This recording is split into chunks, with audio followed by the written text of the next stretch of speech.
வா நான் கேக்குறேன். யோ என் தங்கச்சி குளிக்கும் போது எட்டி பாத்தியா? ஆமா. எது ஆமாவா? இன்னும் இவ்வளவு தைரியமா சொல்ற? அறிவில்ல உனக்கு வெக்கமான சூடு சரணை இருக்கா? எதுக்கு எட்டி பாத்த? ஏய் நீ என்ன சொன்ன என்கிட்ட?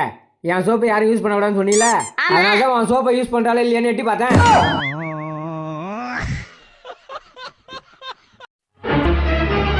ஏங்க என்னங்க நொண்டி நொண்டி வரீங்க? என்னாச்சு?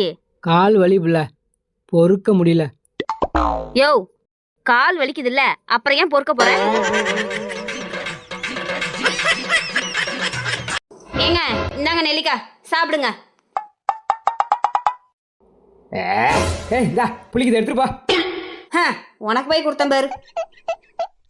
A few moments later. மாமா நெல்லிக்காய் சாப்பிடுங்க. எப்படி இருக்கு?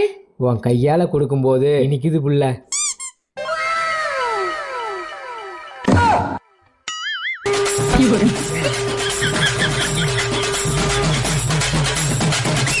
ஏங்க ஏங்க ஏங்க யாருங்க? பிருந்தா இல்லைங்களா? அவங்க வெளில போயிருக்காங்க. நீங்க? நான் பிருந்தா கூட படிச்ச ஃப்ரெண்டு. ஓ அப்படியா, வாங்க வாங்க உள்ள வந்து உட்காருங்க. இந்தாங்க தண்ணி குடிங்க.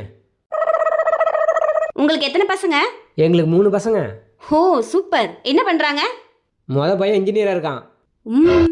2வது பையன் எலக்ட்ரிஷியனா இருக்கான். ஓ 3வது பையன் திருடனா இருக்கான். அப்புறம் எங்க 3வது பையனை வீட்டுல வச்சிருக்கீங்க? துரத்த வேண்டியதானே? என்ன பண்றது, அவன் மட்டும் தான் கை நிறைய சம்பாதிக்கிறான். ஏங்க தினமும் இந்த குரங்கு தொல்லை தாங்க முடியலைங்க. வீட்டுக்குள்ளெல்லாம் பூந்துக்குதுங்க. இந்த குரங்கு நம்ம வீட்டு பக்கமே வரக்கூடாது. அதுக்கு ஏதோ ஒரு ஐடியா இருந்தா சொல்லுங்களா? அது ஏன்ட்ட ஒரு ஐடியா இருக்கு, நான் சொல்றத மட்டும் செய்யறியா? என்ன ஐடியா சொல்லுங்க. நீ சமைச்ச சோத்துல குழம்பு ஊத்தி நல்லா பிசைஞ்சு அந்த குரங்குக்கு எடுத்து வை. அதுக்கப்புறம் ஒரு குரங்கு கூட நம்ம வீட்டை எட்டி பார்க்காது.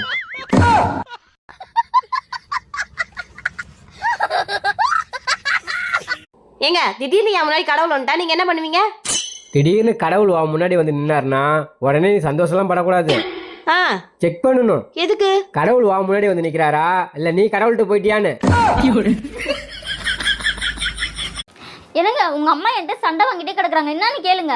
எதுக்கு இப்போ உன்கிட்ட சண்டை வாங்கினாங்க அவங்க? எல்லாத்துக்குமே சண்டை வாங்குறாங்க. சமைச்சா சரியா சமைக்கலன்னு சண்டை வாங்குறாங்க, துணி துவைச்சா சரியாவே துணி துவைக்கலன்னு சண்டை வாங்குறாங்க. என்னன்னு கேட்க போறீங்களா இல்லையா? சரி ஊர்ரி, அவங்களுக்கு வயசாகி போச்சு. வயசானா தேவையில்லாம எல்லாம் பேசுறதா. உனக்கு வயசானா நீனும் ஒரு காலத்துல தேவையில்லாம பேசிக்கிட்டு தெரியுவ. அந்த மாதிரி நினைச்சிட்டு விட்டுட்டு போவியா? வயசாட்டா வாயை மூடிக்கிட்டு இருக்கணும்டா. எப்ப பார்த்தாலும் பப்பர் கட்டைன்னு வாயை திறந்தே வச்சிருந்தா சண்டை தான் வர செய்யும். திருந்தவே மாட்டாங்க. இவளும் திருந்த மாட்டா, எங்க அம்மாவும் திருந்தாது. 2 பேரும் அடிச்சுக்கிட்டு எங்கேயாச்சும் மாஞ்சிக்கிட்டு கிடக்கட்டும்.